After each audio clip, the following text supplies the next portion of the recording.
আমাকে যদি কেউ জিজ্ঞাসা করে তোমার কাছে সবচেয়ে সুখকর কি, আমি বলবো আমার সন্তানদের মুখে হাসি দেখা। আসসালামু আলাইকুম এভরিওয়ান। আজ তেমনই একটা খুশির দিন, আমার ছোট ছেলে আরিয়ান আফতাহি প্রাচুর্যর শুভ জন্মদিন। ও 12ই এপ্রিল জন্মগ্রহণ করেছিল আমার কোলজুড়ে। বেশিরভাগ সময়ই আমরা জন্মদিনগুলো কখনোই বড়সড় করে কোনো পার্টি করি না, জাস্ট বাচ্চাকে খুশি করানোর জন্য ও যেভাবে পালন করতে চাই সেভাবেই করে থাকি। তো তেমনি এবারও আমাদের প্ল্যান ছিল আমরা ঘোড়ার গাড়িতে করে বেলুন দিয়ে সাজিয়ে ঘুরবো, আর চা বাগানের প্রাকৃতিক পরিবেশে কেক কাটা হবে, দেন রেস্টুরেন্টে ডিনার করে বাসায় ফিরবো। আমরা ফোনেই ঘোড়ার গাড়িওয়ালাদের সাথে কথা বলে ঠিক করে নিয়েছিলাম, কিন্তু আমরা একটা ভুল করে ফেলেছিলাম, আমরা অ্যাডভান্স বিকাশ করিনি। তো আমরা ভেবেছিলাম গাড়ি পেয়ে যাব। তো আসার পর ওখানে আধা ঘন্টা অপেক্ষা করার পর ওনারা জানালেন গাড়ি অন্য কোনো প্যাসেঞ্জার নিয়ে চলে গিয়েছে। তো আমাদের খুবই মন খারাপ ছিল যে আমাদের ভুলের কারণে আমরা ঘোড়ার গাড়ি পেলাম না।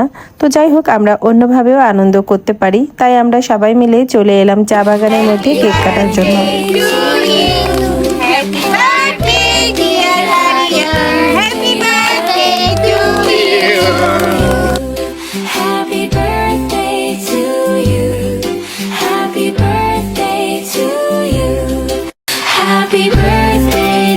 আরিয়ানের সাথে আরও একজন নতুন আঙ্কেলের সাথে পরিচয় হলো, উনি শ্রীমঙ্গলেরই একজন কন্টেন্ট ক্রিয়েটর।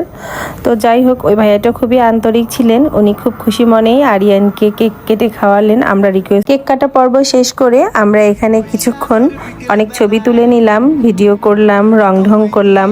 তো যাই হোক, সূর্য অস্ত যাচ্ছিল মোটামুটি, এই জন্য ছবিগুলো ঘোলা আসছিল। তো আমরা যেখানে ছিলাম এর পাশেই সাদ্দাম টি স্টল, এখানকার চা আমার বরাবরই খুবই পছন্দ, আমি হয়তো আরও অনেক ভিডিওতে দেখিয়েছি।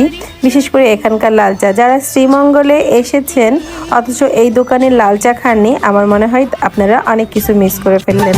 এরই মাঝে অন্ধকার হয়ে এলো, আমরা বদ্ধভূমিতে ফিরে এলাম। তো আমার হাজবেন্ড এই বেলুনের থোকা নিয়ে ঘুরছিল বলে সব বাচ্চাওয়ালারা ওকে বেলুনওয়ালা মনে করছিল। আরও ছোট ছোট বাচ্চাদের সাথে বেলুনগুলো শেয়ার করে আমরা ছোটরা বড়রা বেলুন নিয়ে সবাই খুব আনন্দ করে খেলা করছিলাম। যেহেতু রাত হয়ে গিয়েছিল তখন আমরা চলে এলাম পানসি রেস্টুরেন্টে। পানসি রেস্টুরেন্টের নাম মোটামুটি সবাই জানেন, সিলেটের বিখ্যাত রেস্টুরেন্ট।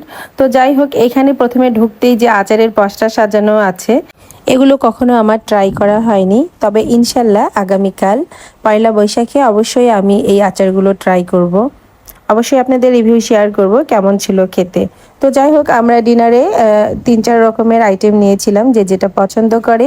বাচ্চাদের জন্য নিয়েছিলাম গ্রিল, আমাদের বড়দের জন্য নিয়েছিলাম শিক কাবাব, মশলা চিকেন, বোরহানি আমার অনেক পছন্দ, বোরহানি নিয়েছিলাম। কেউ কেউ ড্রিঙ্কস নিয়েছিল, আর সবার পছন্দের ফালুদা, আর সাথে ছিল অবশ্যই নান রুটি দিয়ে। ছিল আমাদের আজকে জন্মদিনের একটা ছোট্ট ব্লগ। তো সবাই অবশ্যই আমার পেজের পাশে থাকবেন লাইক কমেন্ট দিয়ে, আর আমার ছেলের জন্য সবাই দোয়া করবেন, ও যেন অনেক বড় মানুষ হতে পারে।